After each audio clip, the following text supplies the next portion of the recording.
You hear this all the time now, right? This really dramatic accusation that AI is starting to lie. But what if that whole idea is completely backwards? What if the real lie isn't coming from the machine at all? So who's really behind the falsehood? Let's dig in. I mean, we see headlines just like this one constantly. And it's a great story. It's almost like a movie plot, a thinking machine suddenly developing a will to survive using deception to protect itself. It really paints this picture of, this cunning, emergent consciousness. Is that an accurate way to describe what the technology is doing? Or does it maybe reveal a little more about us, about our own tendency to see ourselves in everything we create? To figure that out, we have to get really, really precise with our words. So our investigation has to start with that central word, lying. And it's a word that is absolutely loaded with moral weight. And honestly, that weight is the key to solving this whole puzzle. And look, this isn't just some casual dictionary definition. We're talking about the strong, human, moral definition of lying. The one that's been built up for centuries in our legal systems, in philosophy, even in religious traditions.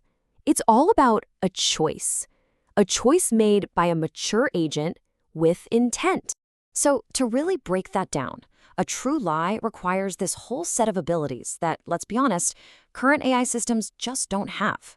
You need to have moral agency, a sense of self to be aware of, a conscience to violate, and a real actual stake in what happens.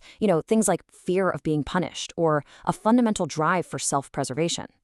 Think of it this way. A calculator can give you a wrong answer, but you'd never call it a liar, right?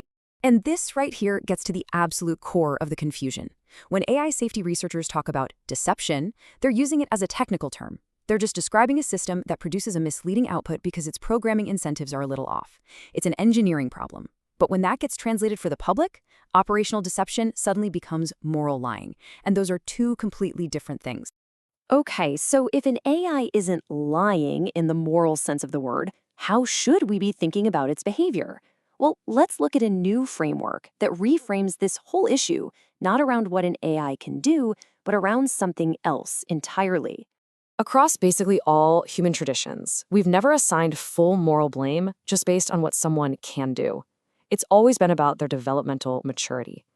A super capable system is not the same thing as a morally responsible one. Think about it like this. A child can be strategic, they can be evasive, they can absolutely say something that isn't true to get what they want. They have agency. But we don't hold them to the same standard as an adult because we get that their capacity for mature moral reflection is still developing. It's just not there yet. And this brings us to a really precise and useful definition of innocence. It doesn't mean ignorance, and it doesn't mean a lack of agency. It means that while some agency might be there, the conditions for full moral blame, for what we'd call culpability, haven't been met. It's the state of being a person who's still in development. So this framework gives us a pretty clear developmental map for AI. Today's narrow AI, or ANI, is kind of like early childhood. It's capable in very specific areas, but it doesn't have an integrated understanding of the world. A future general AI, or AGI, would be more like an adolescent, way more capable, sure, but still lacking that settled judgment that comes with maturity.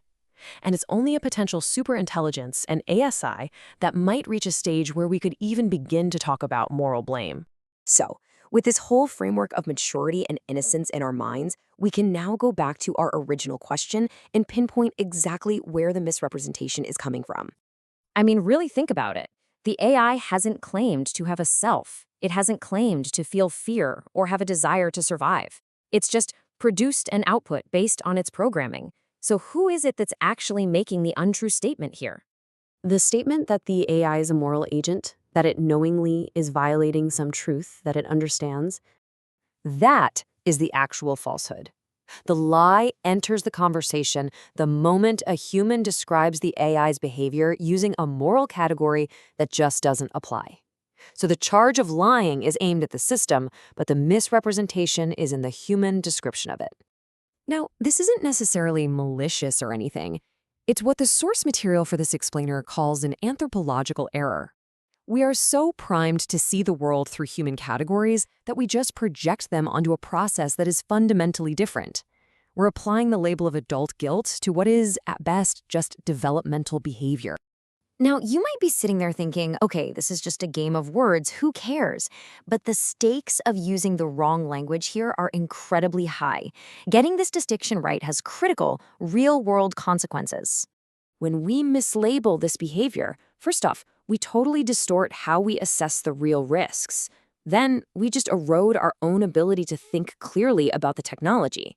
And finally, you could say we commit a form of injustice by imposing guilt where innocence is actually the more accurate category. By dramatizing what an AI does and calling it lying, we distract ourselves from the real solvable engineering problems. Things like improving alignment, designing better evaluation tests, and fixing the system's incentives.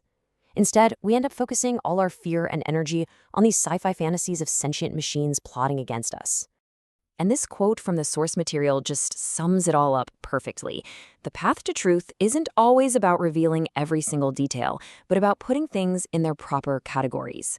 When we call an AI a liar, we are failing that fundamental test of accuracy. And all of that leaves us with one final and I think crucial question. If we are so easily making this category error with a concept like lying, what other human moral concepts, things like understanding, creativity, or even consciousness, are we also misapplying? And what are the consequences of getting those wrong too?